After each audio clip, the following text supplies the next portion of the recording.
warga seluruh Banten, senang sekali kami kembali hadir menyajikan informasi seputar kegiatan pemerintah Provinsi Banten selama sepekan dalam Banten Sepekan.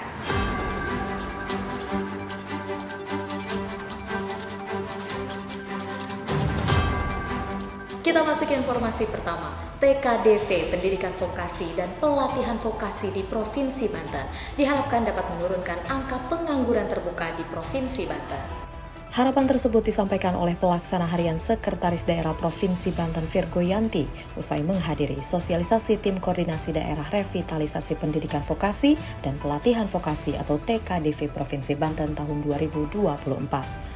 Virgoyanti menambahkan bahwa permasalahan pengangguran harus diselesaikan dengan bersama-sama, mulai dari sektor pendidikan dan industri, sehingga dapat terbangun link and match antara dunia pendidikan dan dunia kerja. Ia juga mendorong pemerintah kabupaten kota seprovinsi Banten untuk dapat segera membentuk TKDV, sehingga upaya dalam menekan tingkat pengangguran terbuka dapat selaras dan mencapai hasil yang optimal. Kepala Dinas Tenaga Kerja dan Transmigrasi Provinsi Banten Septo Kalnadi mengatakan, untuk TKDV melibatkan berbagai unsur, mulai dari pemerintah daerah, perguruan tinggi, industri, pengusaha, pekerja hingga pemerhati. Saat ini pihaknya juga telah melakukan kerjasama dengan sejumlah forum ARD terkait dengan perkembangan kebutuhan industri.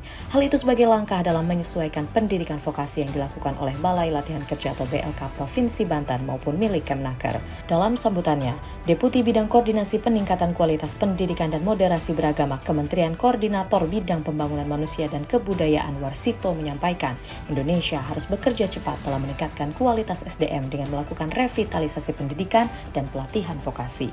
Kami berhasil mewawancarai Kepala Dinas Tenaga Kerja dan Transmigrasi Provinsi Banten, Septo Kalnadi. TKDV itu terdiri dari pokja-pokja yang bertujuan untuk merencanakan dan juga merumuskan langkah-langkah yang diperlukan agar kebutuhan dunia usaha dan dunia industri dapat dipenuhi oleh tenaga-tenaga kerja yang mumpuni, berketerampilan sesuai dengan lowongan-lowongan kerja di perusahaan. Misalnya,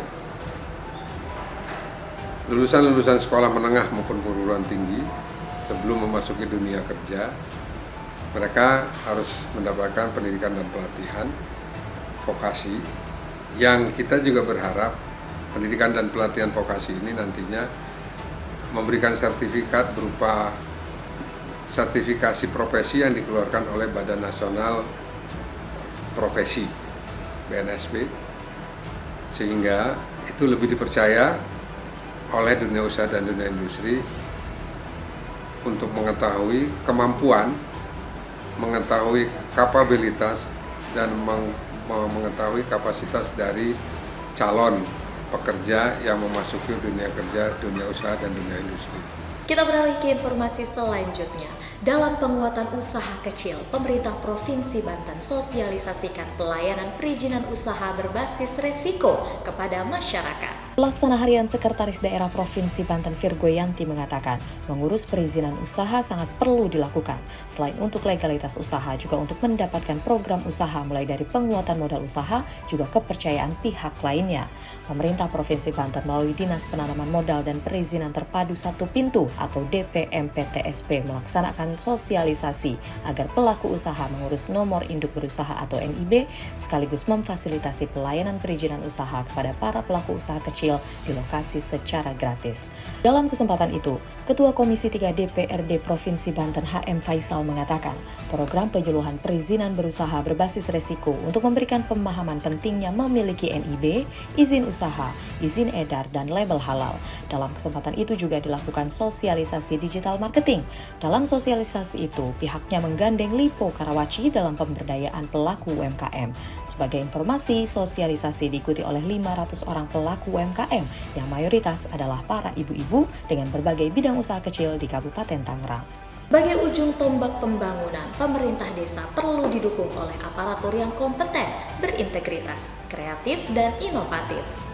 Itu dikatakan Virgoyanti saat memberikan materi pada pelatihan peningkatan kapasitas aparatur pemerintah desa dan pengurus kelembagaan desa. Unsur peserta yang terlibat dalam pelatihan ini yakni Kepala Desa, Sekretaris Desa, Ketua Badan Permusyawaratan Desa atau BPD, dan Lembaga Kemasyarakatan Desa atau LKD yang diwakili oleh Ketua PKK Desa. Provinsi Banten mempunyai 1.238 desa yang perlu didorong agar menjadi maju dan juga berkembang. Virgoyanti berharap melalui peningkatan kapasitas yang diinisiasi oleh Dirjen Bina Pemerintahan Desa Kementerian Dalam Negeri tersebut, ke depan aparatur pemerintah desa mampu merencanakan, memetakan, menghimpun dan mendata dengan baik, serta dapat menyelaraskan berbagai kebijakan pembangunan di berbagai bidang sesuai dengan kewenangan pemerintah desa. Aparatur pemerintah desa dan pengurus kelembagaan desa juga diharapkan dapat bertransformasi di era digital sehingga dapat bekerja secara efektif, efisien, serta mendayagunakan seluruh potensi yang ada. Baik warga seluruh Banten, reformasi birokrasi tematik berdampak menjadi fokus pada PKN tingkat 2 di Provinsi Banten. Dalam pelatihan kepemimpinan nasional atau PKN tingkat 2 angkatan ke-36 tahun 2024, penjabat Gubernur Banten Al-Muktabar mengatakan program kerja dari mulai perencanaan, pelaksanaan sampai dengan pertanggungjawaban harus sebesar-besarnya bagi masyarakat. Kemudian pola perencanaan harus menjadi disiplin bersama, sebab Gubernur sebagai perwakilan pemerintah pusat di daerah mempunyai tugas mengarahkan seluruh pemerintah daerah untuk mengoptimalkan pembiayaan yang ada kepada amanat tersebut. Kepala BPSDM Provinsi Banten Untung Saritomo mengatakan, Diklat PIM dilaksanakan menggunakan metode blended learning, yaitu pembelajaran yang dilakukan dengan memadukan jalur klasikal dan non-klasikal dengan beberapa tahap. Sebagai informasi, penyelenggaraan pelatihan Diklat Kepemimpinan atau Diklat PIM tingkat 2 itu merupakan kepercayaan yang diberikan oleh Lembaga Administrasi Negara atau LAN kepada pemerintah Provinsi Banten. Ada 47 peserta yang mengikuti Diklat PIM yang berasal dari berbagai daerah seperti Kalimantan, Sumatera, Nusa Tenggara Timur, Jawa, dan 5 kabupaten kota di Provinsi Banten. Informasi selanjutnya, sebanyak 47 orang kafilah Provinsi Banten mendapatkan pembinaan dan pelatihan menuju pagelaran MTQ Nasional ke-30 tahun 2024 di Kalimantan Timur. Pelaksana Harian Sekretaris Daerah Provinsi Banten selaku Ketua Umum Lembaga Pengembangan Tilawatil Quran atau LPTQ Provinsi Banten Virgoyanti mengatakan, pembinaan dilaksanakan dengan tujuan untuk memperkuat kemampuan para peserta kafilah yang akan berlomba di MTQ Nasional agar tidak demam panggung, perbaikan teknis penampilan, perbaikan membaca, dan lain sebagainya. Dalam pembinaan, LPTQ Provinsi Banten memperhatikan kriteria peserta, antara lain kemampuan dalam teknis dan standar nasional, integritas kepribadian yang baik, jujur, akhlak mulia, disiplin, berkomitmen, serta memiliki semangat juang. Untuk diketahui bahwa tim pembina kafilah Provinsi Banten sebanyak 14 orang, sedangkan jumlah peserta sebanyak 47 orang untuk mengikuti 13 cabang lomba pada pagelaran MTQ Nasional ke-30 tahun 2024 di Kalimantan Timur. Lepas kontingen Provinsi Banten untuk PON ke-21 tahun 2024 di Aceh dan Sumatera Utara, penjabat Gubernur Banten Al-Muktabar mengharapkan doa dan dukungan dari seluruh masyarakat Banten untuk prestasi terbaik dari kontingen Provinsi Banten. Pemerintah Provinsi Banten bersama Organisasi Pembinaan Olahraga Komite Olahraga Nasional Indonesia atau KONI Provinsi Banten mendukung penuh atlet dan calon atlet. Salah satu dukungan berasal dari hibah anggaran pemerintah daerah dengan harapan dapat menumbuhkan atlet-atlet berprestasi. Aktivitas olahraga selain untuk kebugaran dan kesehatan juga dapat menumbuhkan perekonomian masyarakat. Maka dari itu, penjabat Gubernur Banten Al-Muktabar bersama dengan KONI Provinsi Banten saat ini sedang mengajukan proposal perencanaan sebagai tuan rumah bersama pelaksanaan PON Banten Lampung tahun 2032. Ketua Umum KONI Provinsi Banten Edi Aryadi mengatakan jumlah atlet yang berangkat pada PON ke-21 Aceh Sumatera Utara dengan total atlet sebanyak 376 orang yang didampingi 140 orang pelatih dan 130 orang ofisial. Demikian Banten Sepekan kami hadirkan untuk Anda warga seluruh Banten. Sampai jumpa di Banten Sepekan selanjutnya.